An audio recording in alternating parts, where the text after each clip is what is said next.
सभी व्यूवर्स को डॉक्टर पवन ओबराय की तरफ से नमस्कार। मैं डॉक्टर पवन ओबराय। देखिए आज इस वीडियो में आपसे डिस्कस कर रहा हूं सीसीएस यूनिवर्सिटी मेरठ में जो न्यू सिलेबस आया है इकोनॉमिक्स का बीए थर्ड ईयर में, जो कि रेगुलर और प्राइवेट दोनों में रहेगा।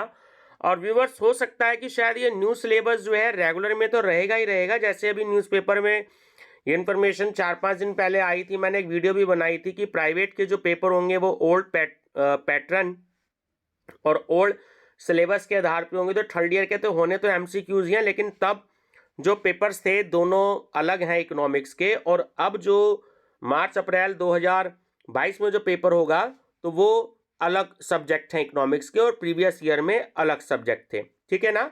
तो हो सकता है कि शायद उनको पुराने पेपर्स की तैयारी करनी पड़े। तो ये मैं न्यू सिलेबस के हिसाब से बना रहा हूँ आपका इकोनॉमिक्स का, जो कि पेपर है आपका इंडियन इकोनॉमी का। तो 3 यूनिट मैं इसकी अपलोड कर चुका हूँ। तो 4th यूनिट जो है मैं आज इसका पार्ट 1 डिस्कस कर रहा हूँ आपसे। तो ये देखिए है क्या यूनिट 4th में कि economy of Uttar Pradesh and local area के बारे में है कि structure, nature and growth of economy of Uttar Pradesh, demographic scenario of UP, infrastructure, energy, transport, education and health, agriculture in UP, growth, nature, problems and policies, industrial development in UP, service sector, growth, problems, prospects, inter-regional disparities and policy responses, state finance commission, urban local bodies। तो ये तो viewers आपका जो है unit 4th का syllabus है। ठीक है। अब इससे रिलेटेड कुछ एमसीक्यूज मैं इस वीडियो में आपसे डिस्कस कर देता हूं। इससे पहले 3 यूनिट जो है मैं ऑलरेडी डिस्कस कर चुका हूं, आप प्लेलिस्ट विजिट कर लीजिएगा इंडियन इकोनॉमी के नाम से। ठीक है ना। तो उसमें तीनों के तीनों यूनिट स्टार्टिंग में जो है वो मैंने दे दी हैं। तो उनमें तो एमसीक्यूज कम है तीनों यूनिट में, जो कि मैंने एक एक वीडियो में ही करा दी हैं।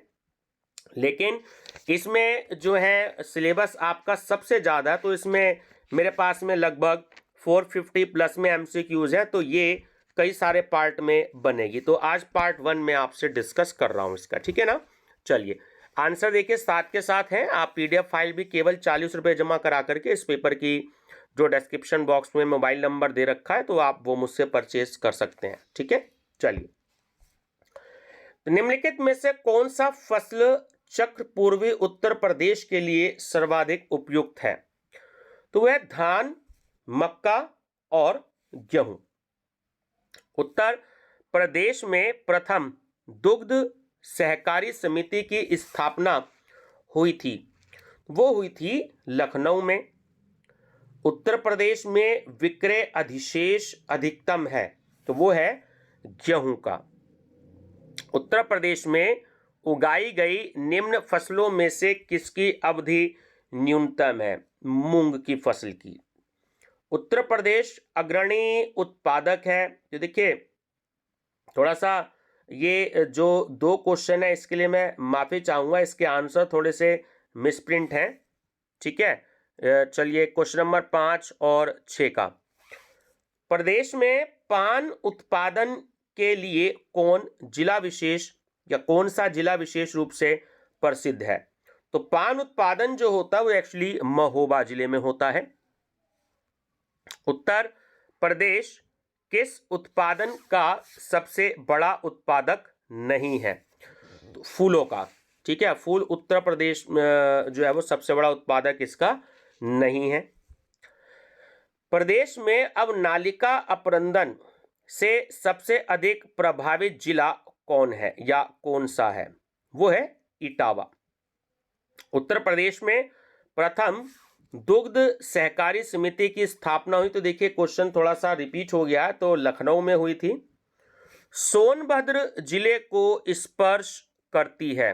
देखिए सोनभद्र जिले जो है इसमें हमारा ये एक ऐसा जिला है उत्तर प्रदेश का कि इससे 4 राज्यों की सीमाएं लगती हैं साथ में, इसलिए क्वेश्चन अपने आप में इंपॉर्टेंट हो जाता है। ठीक है, ध्यान रखेंगे 4 राज्यों की सीमाएं सोनभद्र से।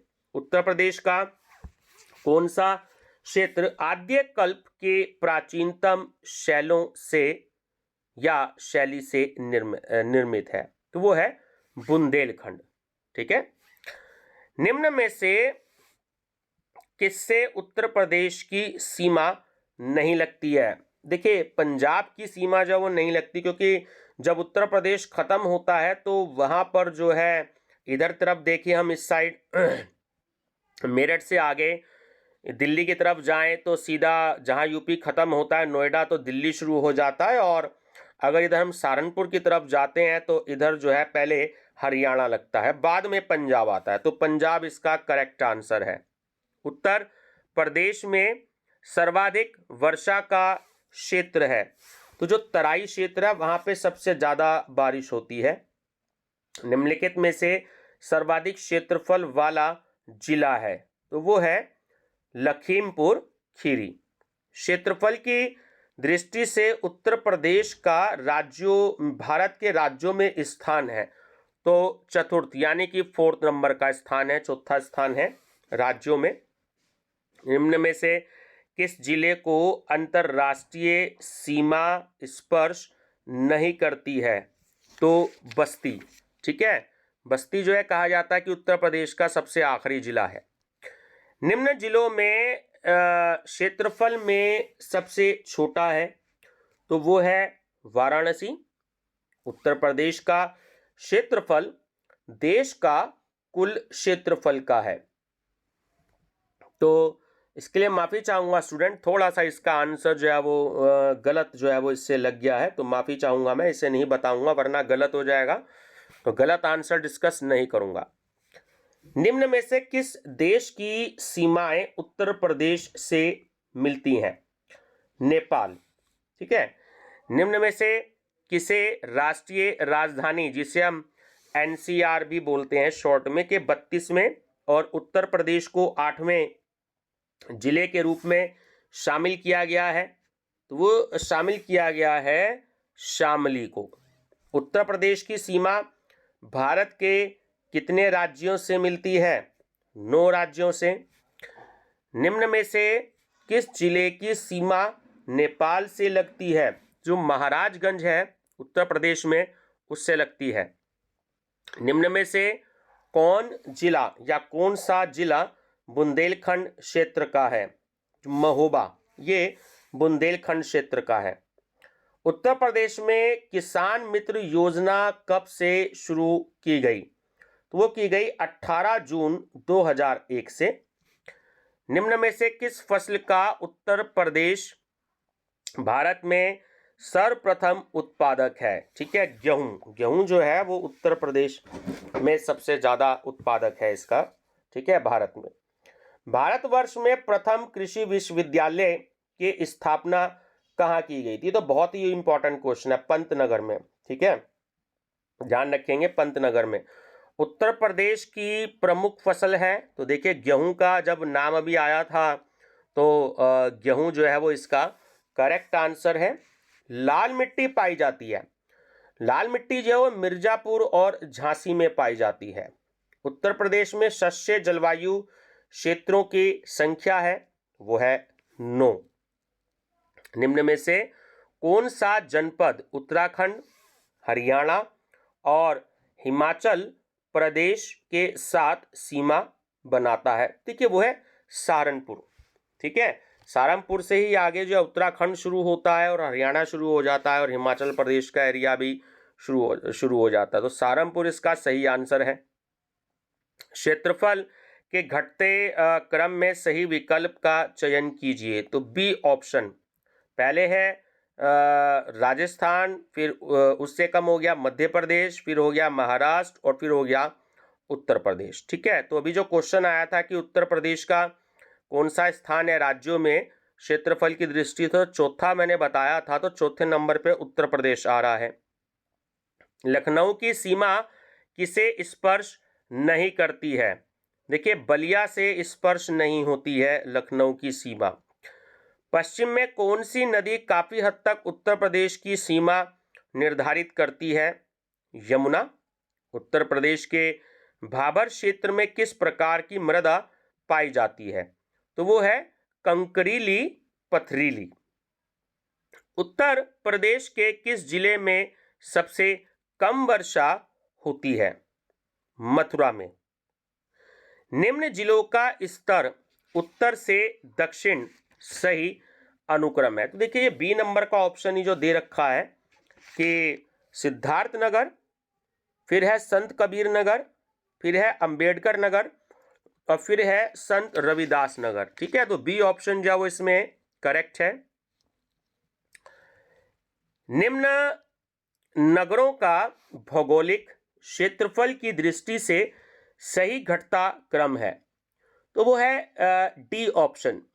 तो वाराणसी है, फिर उसके बाद गौतम बुद्ध नगर है, फिर बागपत है और फिर भदोही है। ठीक है, प्रदेश के किस जिले में, यानी कि उत्तर प्रदेश के किस जिले में सबसे अधिक वर्षा होती है? ठीक है, गोरखपुर में। निम्न में से कौन क्षेत्रफल के बढ़ते क्रम की दृष्टि से सही है? तो सी, गौतम बुद्ध नगर, उसके बाद बाराबंकी, उसके बाद मिर्जापुर और उसके बाद सोनभद्र। प्रदेश में वायु मृदा अपरदन से सर्वाधिक प्रभावित क्षेत्र है। देखिए जब भी प्रदेश की बात कर रहे हैं तो यहां हम उत्तर प्रदेश की बात कर रहे हैं। ठीक है, ध्यान रखेंगे। तो वो है उत्तरी क्षेत्र। निम्न में से उत्तर प्रदेश किस फसल का सबसे बड़ा उत्पादक नहीं है? ठीक है, किस फसल का सबसे बड़ा उत्पादक नहीं है? तो ये है आपका गेहूं। ठीक है, चलिए, प्रमुख फसल तो है उत्तर प्रदेश की गेहूं, लेकिन अगर आपसे उत्पादक की अगर बात पूछे कि उत्पादक सबसे बड़ा उत्पादक नहीं है, तो वो आपका आंसर आएगा गेहूं। उत्तर प्रदेश में से किन फसलों का देश में सबसे बड़ा उत्पादक है? ठीक है, तो देखिए उत्तर प्रदेश निम्न में से जो आंसर डी है आपका, इसमें एक तो गन्ना उत्तर प्रदेश में सबसे ज्यादा होता है और उसके बाद है आपका आलू। ठीक है, तो डी ऑप्शन इसमें करेक्ट है, 1 और 3, यानी गन्ना और आलू जो है वो उत्तर प्रदेश इसका सबसे बड़ा उत्पादक है। निम्न में से किस फसल के उत्पादन में उत्तर प्रदेश देश में प्रथम स्थान पर नहीं है? चावल। देखिए चावल जहां तक मुझे लगता है वो सबसे ज्यादा होता है पंजाब में। ठीक है, तो ध्यान रखिएगा। तो फिलहाल इसका आंसर है, उत्तर प्रदेश के बारे में पूछा तो उत्तर प्रदेश में इसका चावल जो है वो प्रथम स्थान पर नहीं है उत्तर प्रदेश। उत्तर प्रदेश को कितने शस्य जलवायु क्षेत्रों में विभाजित किया गया है? 9।